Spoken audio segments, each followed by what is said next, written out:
Je suis Jérémy de France à Londres. Je dis France à Londres parce que c'est un média que j'ai lancé il y a à peu près 6 ou 7 ans. Et l'idée du média, c'est d'abord d'informer les francophones de Londres et du Royaume-Uni. Mais aussi maintenant, je crée des événements tous les 2 mois, plus ou moins, pour rassembler les professionnels, que ce soit des docteurs, des avocats, des freelances. On travaille aussi avec l'ambassade, le consulat, etc. Tous les acteurs, on essaye, principaux de la communauté. Bonjour, je m'appelle Francine Joyce, je suis diététicienne nutritionniste à Londres et je me spécialise dans la perte de poids bien sûr, le traitement de toutes les pathologies digestives et surtout dans les troubles du comportement alimentaire. Une méthode qui est absolument géniale, qui marche très bien, c'est au lieu de dire non à son cerveau en disant non, j'en reprendrai pas, on se dit oui, mais après. Moi, je suis très pour les gâteaux et je suis contre les régimes. Les régimes, c'est restrictif, c'est déprimant et on compense après, de manière compulsive à nouveau. Donc moi, j'aime les gâteaux quand c'est de temps en temps, occasionnellement, pour se faire plaisir. Si vous allez sur Internet, vous lisez des livres, il y a plein de conseils. Il y en a des bons, il y en a des mauvais, mais même les bons, il y en a trop et on ne sait pas lesquels choisir. Donc quand on ne sait pas, faut venir me voir. Je suis Rémi Cousin, sommelier maintenant conseil. Ça fait plus de 20 ans que je suis sommelier. Après la cuisine, où j'ai appris au Georges V, j'ai bifurqué à l'hôtel de Meurice, où j'ai appris la sommellerie. Et je fais des dégustations ou autres services sommeliers pour privés et professionnels. Je pense que cette année, le saké va être au milieu de beaucoup de discussions et de beaucoup de dégustations. Et les sakés Essence 5 de François Chartier, c'est des sakés qui sont faits pour des wine lovers, comme on dit, pour des amoureux de vin. Parce qu'ils ont une acidité qui sont naturellement plus hautes que les autres sakés, donc qui vont s'associer encore plus facilement avec les plats. Le blend charme, qu'on appelle comme ça, celui-là, quand on le servait chaud avec une Saint-Jacques et un pickle cucumber, c'était à tomber par terre parce que justement la Saint-Jacques était onctueuse.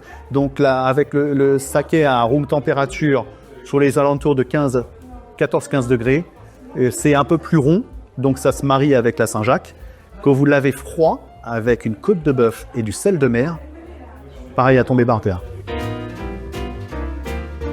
Je suis Lynn, je suis hypnothérapeute à Londres. Je vis ici depuis 6 ans et je suis hypnothérapeute pour les francophones à Londres. Quand j'étais plus jeune, j'ai dû faire une opération du cœur et je ne pouvais pas être anesthésiée. Et donc j'ai dû trouver par moi-même une autre façon de faire l'opération et c'est là où je me suis intéressée à l'auto-hypnose. Et après l'auto-hypnose, le médecin, je me souviens, avait dit, j'étais avec mes parents, il leur a dit mais vous lui avez fait quoi? Les gens que je reçois viennent surtout pour tout ce qui est stress, anxiété, confiance en soi, prise de parole en public, préparation à des échéances particulières. Mais sinon, l'hypnose est utile pour énormément de sujets. En fait, tout ce que on a envie de changer consciemment, mais qu'on n'arrive pas à changer consciemment. On dit « Ah, j'ai envie de, je sais pas, arrêter de fumer, de faire quelque chose, mais je n'y arrive pas. C'est plus fort que moi. » Et donc là, il faut faire vraiment un travail avec l'inconscient. Et généralement, ce sont des thérapies brèves. Donc le changement se fait entre 3 et 5 séances, ça dépend des personnes. Alors généralement, la première séance, c'est vraiment la moitié de la séance pour approfondir l'objectif de la personne. Et généralement, donc ça commence par une sorte de... Ça ressemble énormément à de la méditation au début. Donc c'est une sorte d'introspection, rentre à l'intérieur, c'est vraiment très agréable. Un moment de détente au début, les personnes adorent. Et ensuite, on amène la personne en transe hypnotique. Donc, on fait une dissociation entre son conscient et son inconscient. On essaye de faire en sorte que son conscient aille s'occuper de quelque chose, penser à la liste de courses qu'il a fait aujourd'hui, pour que moi, je m'occupe de l'inconscient.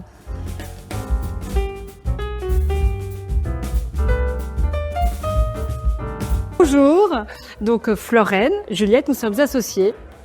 On fait du viager et le viager, c'est une solution win-win. C'est une solution d'investissement intelligente, responsable et surtout qui permet aussi de faire gagner de l'argent à ceux qui investissent en viager. Donc, il y a une rentabilité d'entre 6 et 7% par an qui n'est pas négligeable aujourd'hui. Donc c'est une bonne opportunité. Voilà, et quand c'est assez technique, c'est quand même bien d'être bien accompagné et c'est pour ça que nous sommes là. Ouais, le viager, c'est encore méconnu. En fait, ça existe depuis les Romains, hein, la nuit des temps, la vente en viager. On peut vendre une voiture en viager, mais aujourd'hui, c'est essentiellement en immobilier. Ouais, c'est beaucoup d'humains, vraiment beaucoup d'humains. Après, ça reste un micro-marché. Hein. En gros, il y a 6 000 transactions en viager par an en France, tous les viagéristes confondus. Donc, pour vous donner une idée, c'est qu'aujourd'hui, on a 30 mandats sur Paris, c'est tout. Donc, en fait, le viager, c'est aussi des opportunités à saisir. La personne qui veut investir en viager ne doit pas se dire je cherche tel bien, il faut voir plutôt ce qui existe sur le marché et se dire je saisis l'opportunité. Et après, le vendeur choisit son acheteur. Ça aussi, c'est une autre particularité. C'est un peu le mythique de l'immobilier. Ouais, c'est ça qui est vraiment bien. C'est qu'en fait, c'est vraiment le vendeur qui choisit son acheteur. Et du coup, ça permet une relation. Ils se voient pas, ils s'entendent pas, mais c'est une relation qui est main à main. Je suis Sam Nabli, je suis médecin généraliste sur Londres. Ça fait une vingtaine d'années ou 25 ans plus ou moins que j'exerce à Londres. Il faut s'amuser. Dans la vie, il faut s'amuser, il faut prendre la vie comme elle vient, mais il faut faire quelques efforts pour garder la bonne direction. Début de l'année, on fait un point avec votre médecin régulier, etc. Où est-ce que je suis ? Qu'est-ce qu'il faut que j'augmente un tout petit peu pour rester sur le chemin qui est le plus healthy ? Mais essayez de voir un peu où est-ce que vous pouvez vous améliorer 20%. C'est tout ce que je demande. Et je suis sûr que vous allez vivre très très bien.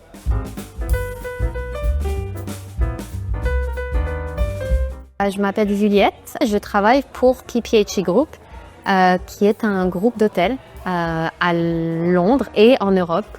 Et aujourd'hui, on est dans un des hôtels que je représente. Et on a deux types d'hôtels. On a les hôtels corporate, qui est tout ce qui est Park Plaza.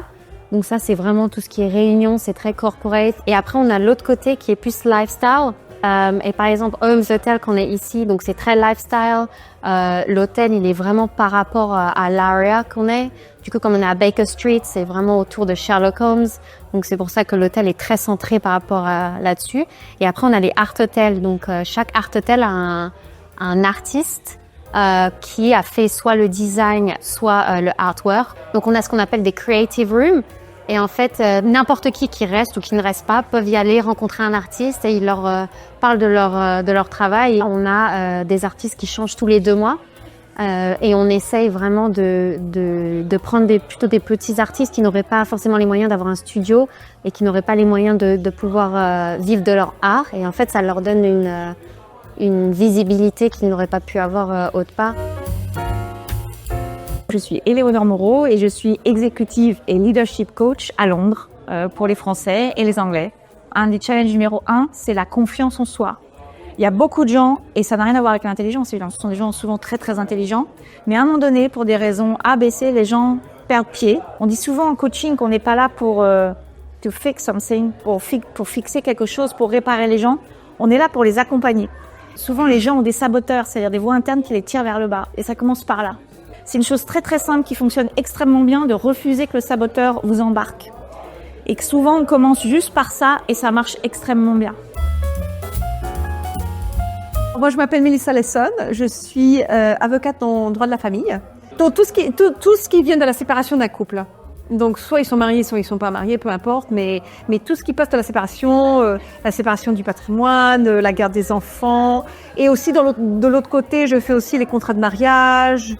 Il y a peut-être, s'ils ont eu un mariage très traditionnel, dans le sens que peut-être c'est le mari qui travaille, c'est la femme qui est à la maison avec les enfants, et la femme à un certain moment, elle se dit mais moi j'ai rien à mon nom, je me sens très vulnérable, même si notre couple va très bien, je suis arrivée à un certain âge, les enfants sont grands, j'essaie de trouver un sens à ma vie.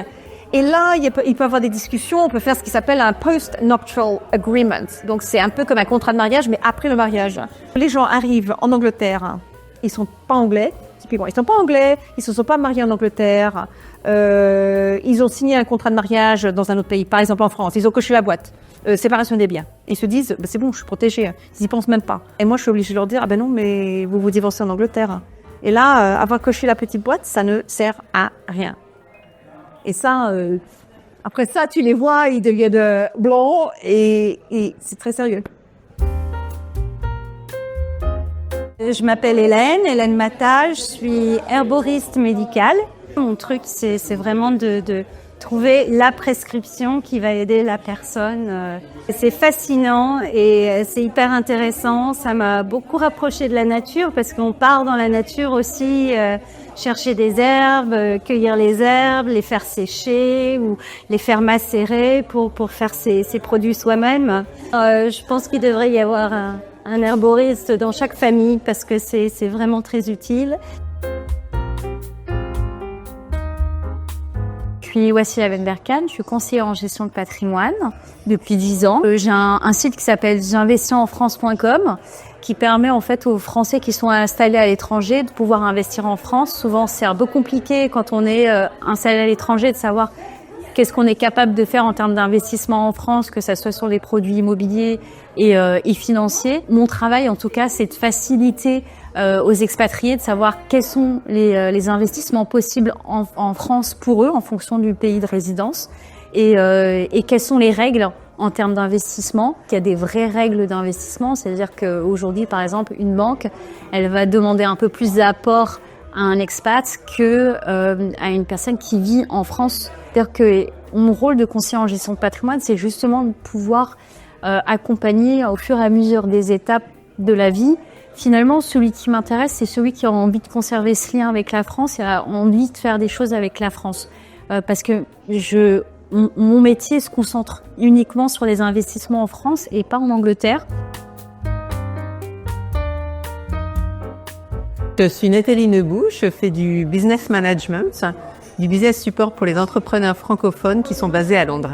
Et ce que je fais, c'est vraiment du suivi de business, donc c'est la gestion opérationnelle et organisationnelle. Dernièrement, j'ai aidé un de mes clients à recruter son équipe communication, donc là on a recruté 3 personnes. J'ai un autre client que j'aide sur la partie plus organisation, donc avec un outil qui s'appelle Notion, où là je vais l'aider à mettre en place sa feuille de route pour 2025. Si vous êtes entrepreneur francophone et que vous avez besoin d'aide dans tout ce qui est opération, organisation, n'hésitez pas à me contacter.